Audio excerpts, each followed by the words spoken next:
So give me reason to prove me wrong, to wash this memory clean. Let it be enough to reach the truth that lies across this new divide.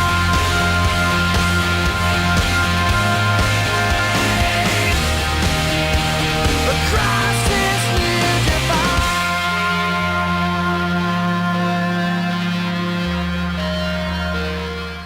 How's it going, guys? I'm back at it again in here for another video for you guys for today, and this time I'm in here for my 25th anniversary for my SummerSlam pay-per-view predictions. That's right, it's been 25 years since SummerSlam has been a pay-per-view, and definitely one of my favorite pay-per-views of the year.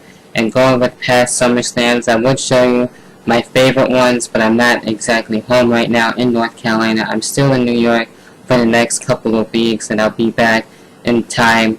I want to say probably around the first week of September I'll be back home, and then I'll be doing somewhat more videos. Probably not, since I'm going to be looking for work and everything, and I want to get that situated and take care of a couple of other things too as well. So I probably won't be doing as much videos again. I won't be talking about stuff that, you know, until I feel like I think it would be the only right time to talk about it, and until there's something good to talk about, that's the only time I'll come on for a video and express my opinions and give my thoughts as well. But as far as favorite SummerSlams of all time, definitely going to have to go with SummerSlam 2001, where The Rock returned there. That was really cool. SummerSlam 2002, The Rock against Brock Lesnar, and as well with the other matches that are also on the card. SummerSlam 2003, where we had the first ever Elimination Chamber match for SummerSlam. That was really cool. SummerSlam 2004, not really too much to talk about. I'm not really going to go full in-depth thoughts on it, but it was a great SummerSlam nonetheless. SummerSlam 2005 is definitely another one of my favorite SummerSlams. We had Shawn Michaels against HBK there, and a couple of other good matches there as well. Really great stuff that I have enjoyed over the years for SummerSlams. The other past SummerSlams, like the 1999 SummerSlam and the on that and the first SummerSlam, I haven't really gotten around to check out yet. I've only seen highlights of that here and there, and a few matches as well here on YouTube and on some other DVDs that I do have. But anyway, I'm not going to really talk about that much about the past SummerSlams. This is about this year's SummerSlam, which is looking to be a really great card, and I would expect maybe one or two other surprise bonus matches. If not, as of right now, we do have a stacked card for SummerSlam, and each match I think it's going to be too good to either great. There's only one that I don't really care about too much, but then again, it could surprise me, and that's why I'm going with the United States Championship match. This is going to be a pre-show match, and honestly, I wish they would actually have the pre-show matches on the actual DVDs when they do come out. I don't remember seeing the other past pre-show matches on the actual DVD, which kind of sucks, but, you know, with this one, we got Santino Marella taking on Antonio Cesaro in this one, and I've been enjoying Antonio Cesaro as of late since his debut, and he had a really good match with Christian. I would love to see a feud between those two. I think that would be some really good stuff there. Santino Marella has had the belt for a long time, and I don't think that he even knows what he's dealing with as of right now with the United States Championship. He hasn't really defended it all that much or at all, so I'm going to go fully behind Antonio Cesaro and becoming the United States Championship, keeping it for a while, and has some really good feuds going for him, and moving on to better and bigger things from there. Next match, we got the WWE Tag Team Championships. Kofi Kingston and R-Truth defending the Tag Team Championships against the Primetime Players.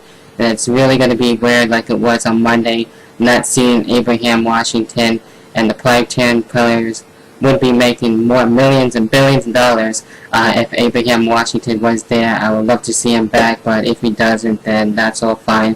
I will be checking out what he's going to be doing in his next career goal for whatever he does. But as of right now, Tag Team Championship-wise, I do got the Primetime Players coming out on top, winning the Tag Team Championships. I don't see them going downhill anytime soon or at all, just because Abraham Washington got fired after a stupid-ass reason, but that's besides the point. the 5-time players are my picks and becoming the new tag team champions. Now with the next match will probably be added to the card. I wouldn't be surprised if we get Brodus Clay taking on Damian Sandow. We've seen these two interact with each other, and we had Damian Sandow get the upper hand and get the last laugh and beating down and taking out Brodus Clay when he can, and taking the opportunity to make a name for himself. And you know, he's not exactly one of my favorite guys. I don't really care so much for his talking that much, but I do really enjoy his wrestling, and he hasn't been talking too much, so hopefully they'll keep that up. And with his talking, I just don't really understand it. I guess that's why one of the main reasons that I don't really care for Damian Sandow, but his wrestling is really awesome. I'm going to have to go with Brodus Clay since he's been taken out by Damian Sandow and could get the upper hand at SummerSlam if this happens, or it might even happen on Raw, who knows, but I would expect that match to happen. Next match, we got the Intercontinental Championship on the line. The Miz taking on Rey Mysterio. I think this is going to be a great match to see between the two.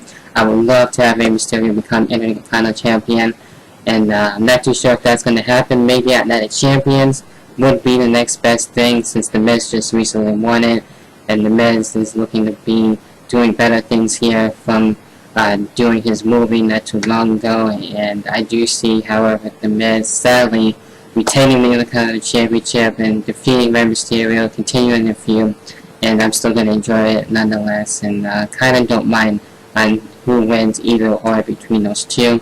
Next match, we got Kane taking on Daniel Bryan. We've seen these two face each other before, whether it be in a triple threat with CM Punk for the championship, or just in a regular match or in a tag team match. And with this, Daniel Bryan has been wanting to be in the WWE Championship picture, and I think this would have been fine too if they would have had this as a number one contenders match between the two, since Daniel Bryan really wants to be WWE Champion.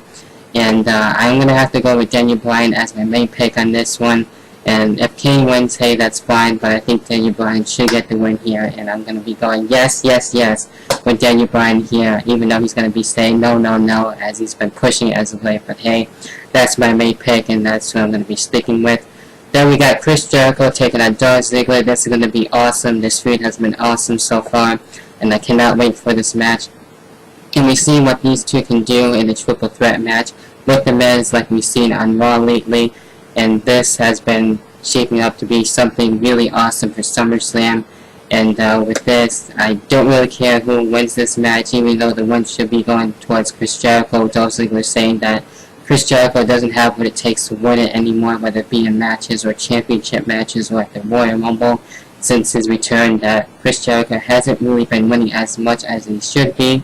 So with this, I do want to see Chris Jericho get the win so he can prove it to Dolph Ziggler, and that he can win this match and then maybe continue the feud once Chris Jericho comes back from his tour with Fozzy, and end things off later on right after that in their feud. But I'm just going to be really excited to see this match. This possibly could be even one of the matches of the night. I wouldn't be surprised about that at all whatsoever.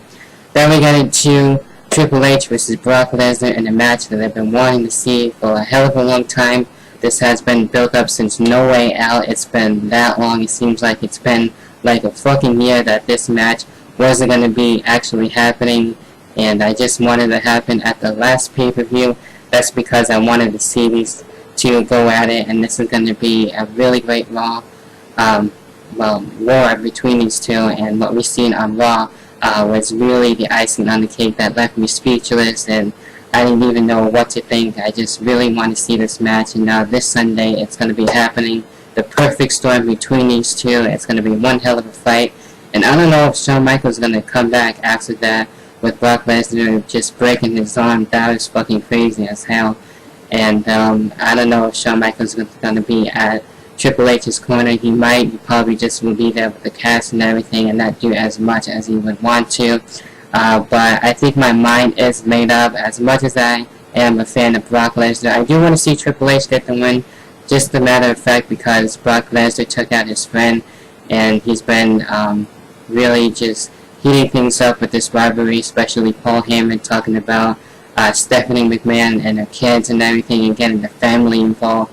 And I don't really care, honestly, too, at the same time, who wins this match. Yes, Brock Lesnar does need a win, too, because he's been losing matches since his return to the WWE, and it would make sense to also have Brock Lesnar get the win there, but I am going to have to go with Triple H on this one, even though I don't really care all that much who wins, but I just want to see the damn fight, and it's going to be amazing as all hell, and that's going to be probably one of my matches of the year, who knows, but it's really awesome that this is finally going to be happening, and we're going to have a score settled with those two, hopefully, at SummerSlam.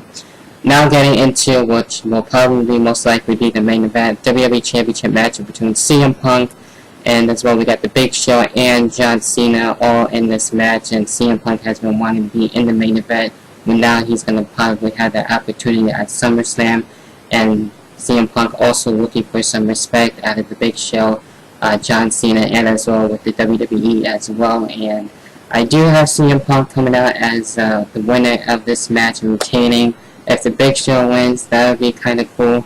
He's been really dominant as a heel as of late and showing that he wants the WWE Championship, and he can really prove himself to the WWE that he can hold it and have his proper win that he's been looking for. He didn't really get it as a face, but now with this heel turn, it might just happen. Anything can really happen, and in the beginning I wasn't really caring about too much about this match. I thought it would have been, pretty good, but as of right now, CM Punk has been having pretty damn good matches against the Big Show, trying to do his all and trying to defeat him, and doing everything in his arsenal to try and take out the Big Show in this one. So it'll be really interesting to see how CM Punk is going to come out with the win and even retain. John Cena winning it, I don't really mind that too either. He lost his chance by being the first person to lose the Money in the Bank briefcase, and when he cashed that in on Raw 1000, and if he gets the win, I wouldn't be against that either. With any of these guys winning it, so anything can really happen. I'm just going to be tuning in and watching it and enjoying this match, and this is going to be pretty fun. I'm not expecting a whole lot, but I am somewhat looking forward for it, and it could surprise me. So that about does it for my SummerSlam 2012 pay-per-view prediction and preview. Let me know what you guys' thoughts are, how you feel about 25th anniversary of SummerSlam. What are your favorite SummerSlams? What are your favorite matches are you looking forward for on this pay-per-view? And as well, excuse me, what are you looking forward for about it? And that about does it for me. Go follow me on Twitter at DavidRivera1989 for the very latest. I will be doing my coverage on there as well for Sunday, and we'll be ordering this pay-per-view. And I don't know, seeing why you guys wouldn't want to order this pay-per-view. And I probably might even watch the replay again because it looks like it's going to be that awesome. But anyway, that about does it for me. For my SummerSlam predictions and preview, and until then, I'll see you guys for the review and the next video, whenever that may be. Have a great day.